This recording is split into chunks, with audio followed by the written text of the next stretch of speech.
I welcome Dr. Subramanian to address the gathering. Thank you, sir.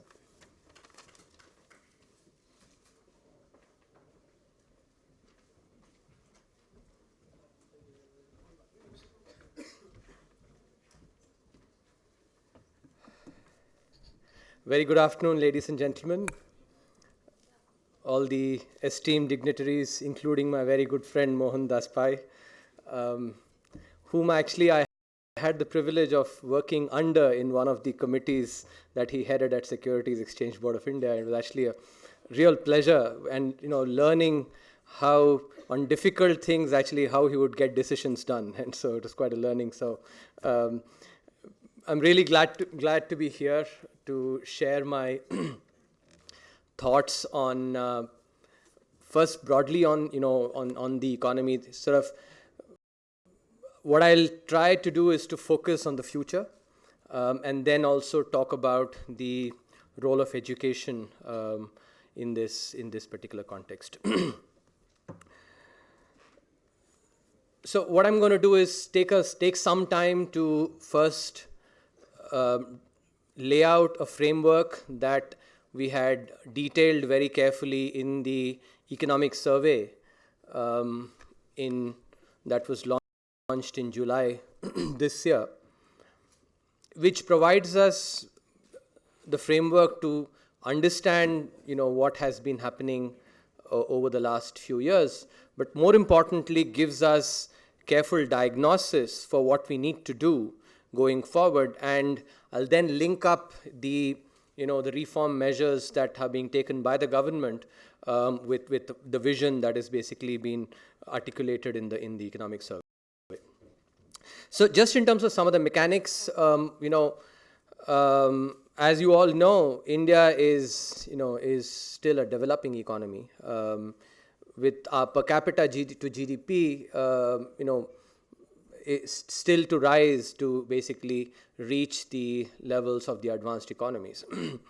The reason I bring this up is having spent close to a decade in the United States and looking into India from abroad, and then having spent about a decade here looking at India from within India, I've had the privilege of actually of both perspectives, and one of the things that that one realizes is that it's a little tricky to take policy solutions that have worked in advanced economies and just transplant them directly in India. As engineers, we basically are taught about boundary conditions. So even if the the solution is basically of a similar nature, if you change the boundary conditions, then the solution basically is that you obtain will also change, and those boundary conditions are what are often different across countries. The thinking remains the same, but but when boundary conditions change, the actual solution may be a little different, and that's why what we did is trying to articulate the vision for India to become a $5 trillion economy. What we did was we looked at all countries since World War II and imposed two filters on their macroeconomic performance. First, we said that the country had to have grown at 5% plus, but not 5% plus for just a small period, for at least a decade. So those were the two filters that we imposed, saying, has to have grown at 5% plus for at least a decade, which in other words, at high growth rates for a long enough period. And that gives you countries, basically many of these OECD economies that grew after the Second World War, the East Asian economies, China and the like.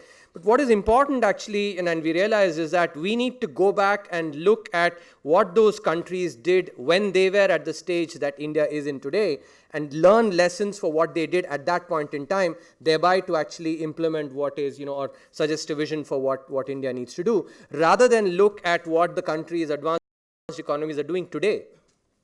So one of the key lessons that we drew from this exercise is that investment is is by far the most important, the key driver for sustained growth. Remember, as I said, 5% plus over a 10-year period. Investment is the key driver, with consumption being a force multiplier, not the key driver. Now, why is this important? Because, at the macroeconomic level, almost every variable is both a cause and an effect. And if you're not very careful, you can make incorrect inferences. So let me explain what I mean by that. So think about this virtuous cycle that we described. Investment, what does investment primarily do? Investment enhances productivity in the economy. And if you take something as simple as basically investing in education, what does that investment actually do? It makes you more productive. And thereby, employers basically employ you because you're more productive. So investment enhances productivity. Investment in human capital, healthcare, for instance, actually, that is also, something that enhances productivity. So investment enhances productivity. And it's productivity that eventually then, especially labor productivity, that is important for wages in the economy to go up, exports to go up, because, when firms have to compete in the global markets, they have to compete on either price or quality. In other words, either they have to produce a good of the same quality at a lower price, or produce a higher quality good at the same price. So, my apologies. Both of which are related to productivity. So an improvement in productivity is what actually creates jobs through exports and actually increases wages in the economy. And that's what then manifests as consumption, because it increases purchasing power. Now, it is this anticipated consumption that then fosters investment. And sometimes we actually, can sort of make the mistake of just focusing on that one particular limb of this entire cycle, which is just look at the effect of anticipated consumption on investment. But what is crucial is that the impact on consumption also gets felt with lags in this. The effect of investment today on productivity is felt with a lag. The impact of productivity then on wage changes also happens with some lag. And then the impact basically of anticipated consumption on investment also happens with a lag. This is really important to keep in mind. And therefore, now if you can see, each variable that I've talked about, macroeconomic variable, is both a cause and an effect. So investment itself today is the effect of anticipated consumption.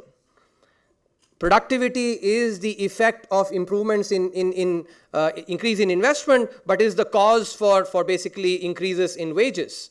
Increases in wages are the effect of improvement in productivity, and then the effect on consumption and so on. This is why it is really critical to actually be able to disentangle and find out what is the key driver for economic development, and what is basically the a force multiplier. And investment is the key driver. That's something which is very important, especially private sector investment, that is important for for economies to grow. Now, given this particular framework, one can also look at what has been happening over the last few quarters.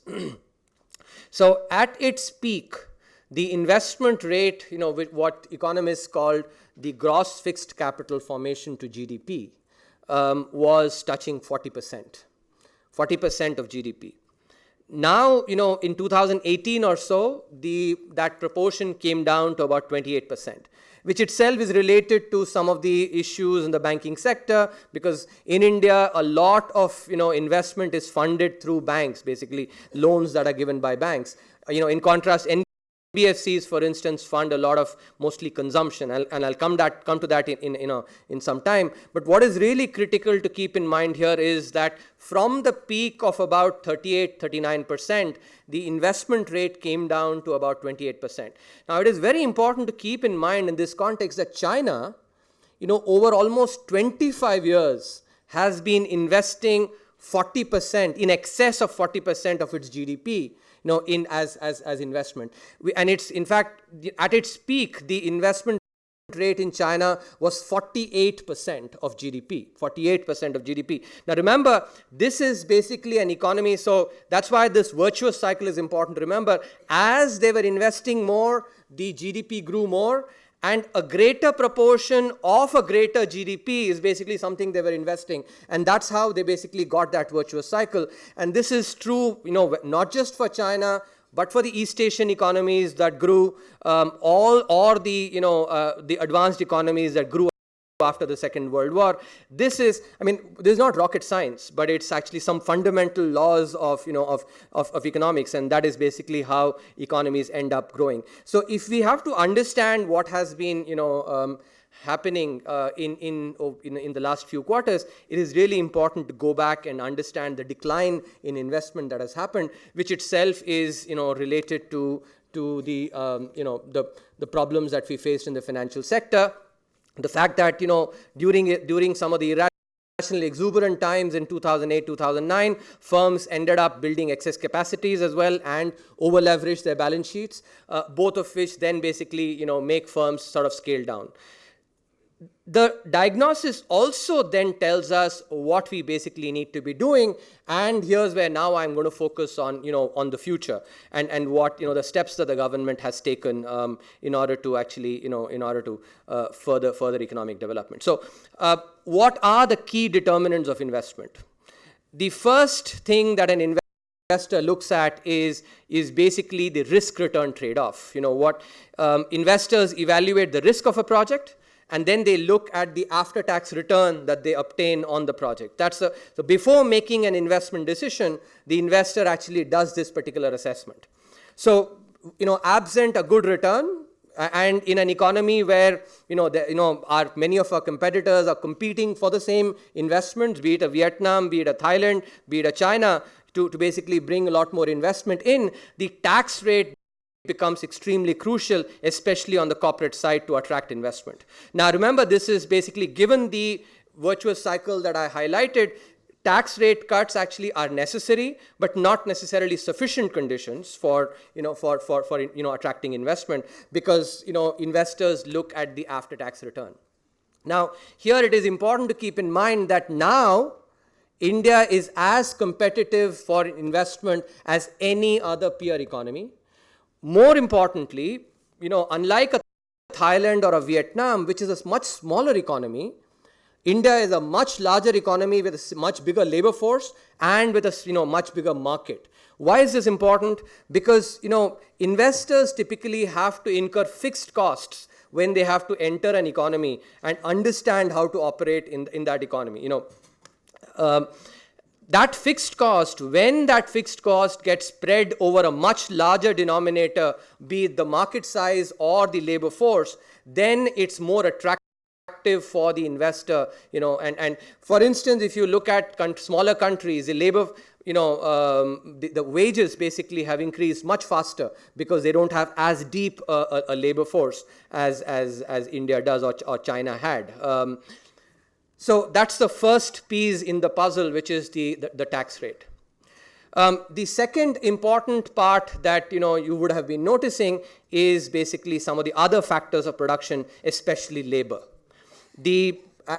At the central level, there were before, in fact, about 40 odd, laws and regulations that govern the employer-employment relationship, with some simple things like wages. The definition of wage being different across different, pieces of legislation, compliance requirements across each one of those, pieces of legislation.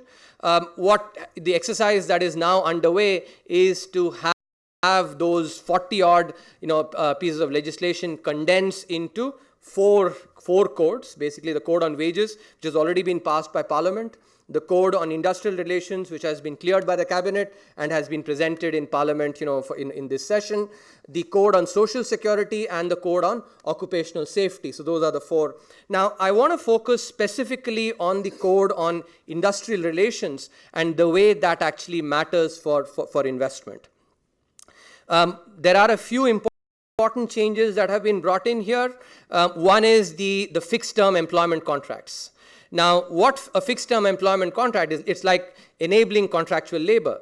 So if an employer wants to, let's say, have workers for 1 year, and then decide to roll that over, at the end of that 1 year, decide whether the employer wants to renew that fixed term contract, now that is possible, which essentially enables the employer to be able to respond to demand side conditions. If there is a decrease in demand, to be able to possibly not renew those contracts, and then gives that flexibility for investors.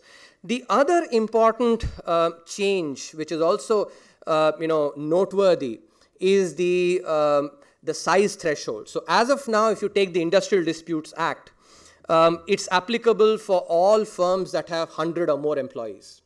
And in the economic survey, many of you would have noticed this in the chapter on enabling MSMEs to grow. We contrasted the labor reforms in Rajasthan vis-a-vis the rest of India.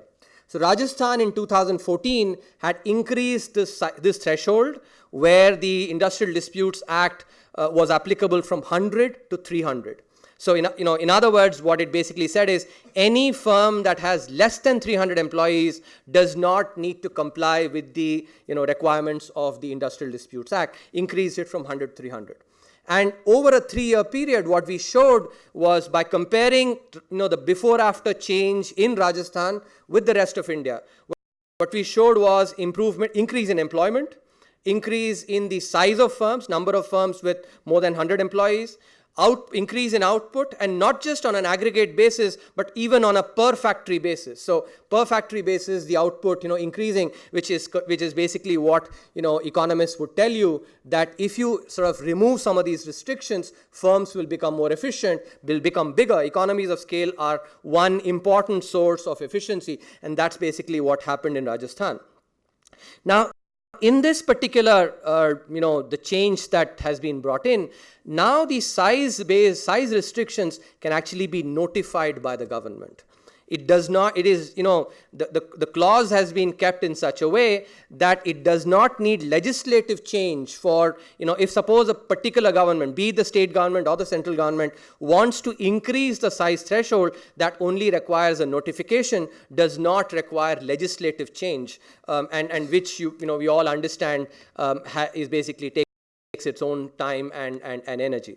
So the combination of enabling flexibility in employment through the fixed term employment contracts, and enabling larger firms by easing some of these compliance restrictions, is another important, because labor is a key factor of production that affects investment. The third part, actually, which is something I want to focus on, is the disinvestment program that the government has embarked upon. So far, effectively, the disinvestment figure was basically the residual number that we basically had to decide upon to ensure that we basically got the fiscal deficit. It's like in Excel you do basically goal seek to come get a particular. But what you see now with basically profitable companies like Bharat Petroleum also being put in, being basically being given to private sector, is a change in stance in the way we view with disinvestment and privatization. And to explain why is this required, so think about this following story. Think about a parent that has 2 kids. One kid is excellent at doing business. Another kid is very, very good at doing service. Now, what would a parent that actually is, a parent that is smart, that wants to enhance the impact of his family, what would that parent do? That parent would basically give the savings that he or she has made to the kid that is good at doing business. Require that kid that does business to actually plow back some of the profits back into the family. Give that to the kid that is good at doing service, and say, okay, take this money and you go and do service, right? Comparative advantage. Something as simple as that, if one kid is basically good at doing business, let the savings go to that particular kid, but, ask that kid to plow back, the profits and use some of that to basically do, let the other kid, which is good at service, basically, specialize in that. These two kids, think about basically in the context of a country, private sector and public sector. While you can have, there could be anecdotal examples, on average, and there is ample evidence, we ourselves have actually, digged into many entities that have, been privatized, comparing them to their peers that were, that basically were in the private sector already. The evidence is insurmountable that the private sector on average actually does a far better job of basically using the savings that are produced in the economy. And that is the change in stance that I'm talking about. And here I just want to make a parenthetical comment about the way we should be thinking about, about policy. I always used to tell my students that good versus bad thinking is about 3 A's. The 3 A's are anecdotes, averages, and aggregates. The good thinking is about aggregates and averages, and bad thinking is about anecdote. So to make this point better, suppose I am someone who actually grew up, let's say in Tamil Nadu,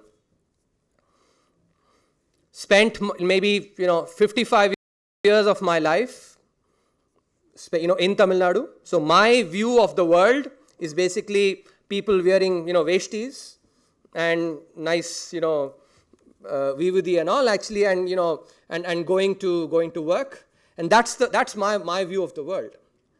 If I basically take that view of the world and try and start imposing that on, let's say, if I'm posted in Rajasthan, or if then, I'm using anecdotes to actually, and to sort of make policy or to think, policy is finally about thinking as well.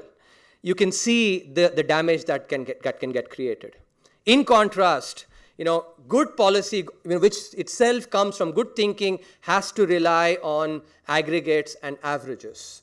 And that's why it's important to keep in mind that on average, again, there'll be some outliers, anecdotes. On average, the private sector does a far better job of actually taking the savings of the economy and investing it.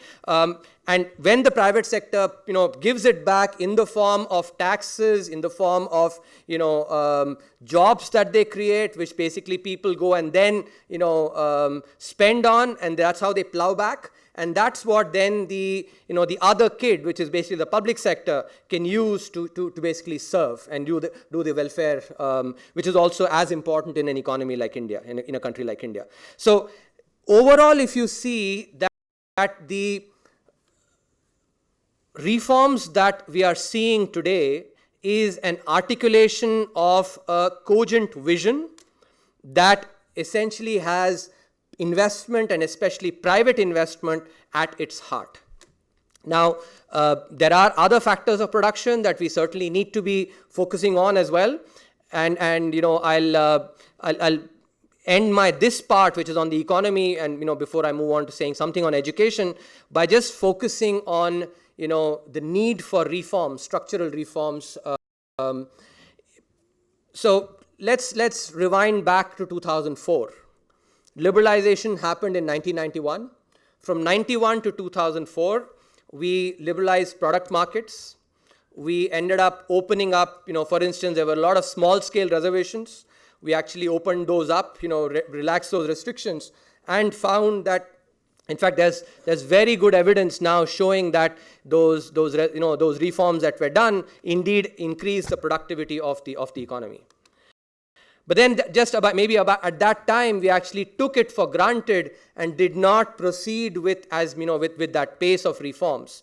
So over this 2004 to 2019 period, if I sort of rewind back and ask myself, what are the key reforms we've done? It's basically the bankruptcy code and the and GST and enhancing efficiency in welfare. Those are through the use of direct benefit transfer Aadhaar. These are basically the primary reforms that have happened. Now, we do need more, more reforms to enhance productivity in the economy, what economists call the incremental capital output ratio, what ICOR, which is how many units of capital do you need to bring in to produce 1 unit of output. And that is something that is dependent on reform. So, the steps that have been taken are in this, in basically articulating this vision that we need reforms in order to unshackle the entrepreneurial spirits in the, in the country, of which there is huge. I think Indian entrepreneurs are second to none in, being able to think about creative ways of actually of coming up with products and services. So the reforms are basically required to unleash those entrepreneurial spirits further and further. Of course, in this context, human capital plays a very, very important role. And education, thereby, is a very important, apart from healthcare, but given that, this conference is on education, I'll focus on education. What I want to emphasize specifically in education, though, is the importance of research. Sometimes, when one talks to people, in, let's say, outside of academia, the question that gets asked is, what is the relevance of some of the research? At what time, at that time, I am actually reminded of, some of the research that C. Ramanujan did. How many of you watched this movie, The Man Who Saw Infinity? It's an eminently watchable movie. I strongly encourage all of you to watch that movie. Or for that movie, The Beautiful Mind, on John Nash. Both of which are excellent movies. Now, the reason I'm actually picking up these movies to talk about is when Ramanujan was working on number theory, there was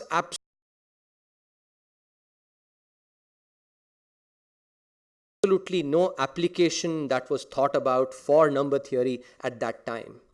If somebody, if Professor Hardy had asked C. Ramanujan, saying, "Hey Ramanujan, can you tell me how your work is going to be applicable, to industry in the next 10 years? Only then will I invite you, to basically come and do research."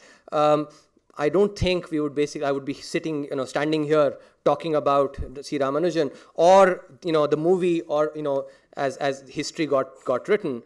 So research starts from curiosity. And, enabling the human race to indulge in that curiosity through basic research is absolutely important. And that requires visionary thinking. It's not just enough for governments, but even private sector. One of the things that stands out very clearly for the United States or Israel, two countries which actually are, very, very innovative, is the extent of involvement of the private sector in research. And involvement in research without asking the question, saying, show me the money. Show me the money. See, what I want to, explain is, and those who are in business would understand this far better than I do, but I'll, still explain this, that business itself is a venture where your costs or investments are very well known. They're certain, but revenues are uncertain. So very well you're going to be investing this much money, but whether or not you will generate revenues is something that is uncertain. That's the intrinsic nature of business. Research is actually, orders of magnitude, on this particular dimension, which is that you need to pour money into research, knowing very well that, out of 10 projects, maybe one project will work out very well.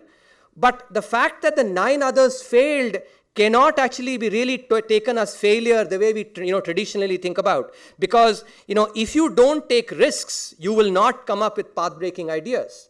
So, it's very important to actually enable those 9 failures, in research, and thereby the 10th one comes in. It's, as Isaac Newton very rightly said, if I was able to think so far, it was by standing on the shoulders of giants.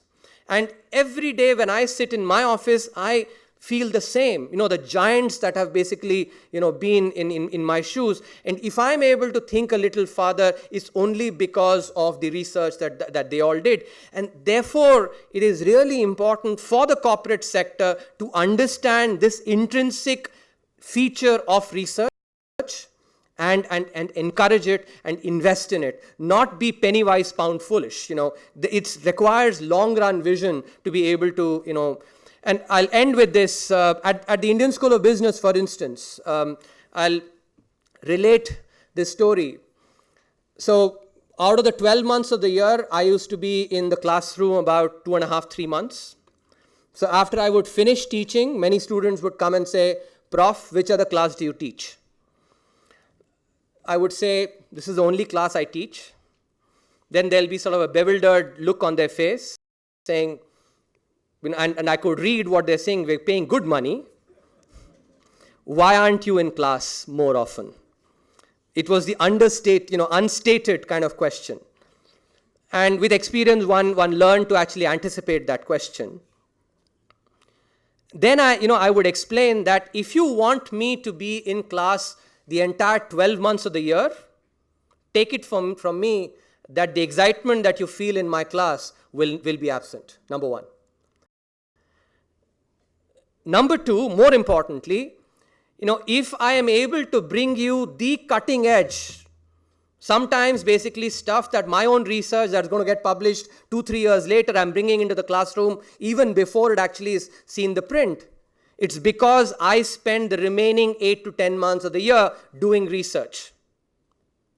And that's what really enhances the quality of teaching. For instance, just to take examples, institutions where research does not happen, and I can say from personal experience, the material oftentimes is 20, 30, 25, 30 years old. Unless you're actually, and if you don't have the incentives to publish, you will not read the literature. And if you don't read the literature, you will not know what is the cutting edge in the field. And things change very fast. Even for instance, that's something which, I oftentimes keep reminding myself, is that unless I actually continue running, I run the risk of becoming a dinosaur. What I might have learned in 2005 when I finished my PhD, if I don't continue, in 15 years' time, the younger kids will all, eat me raw, unless actually I continue learning. So research is extremely important, and research is not research.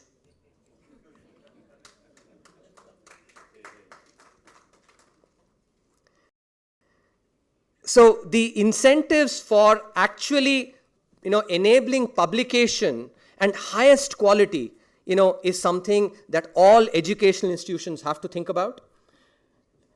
And, there are enough models in India. There are success stories that one can actually emulate. And emphasizing quality is, I think, important.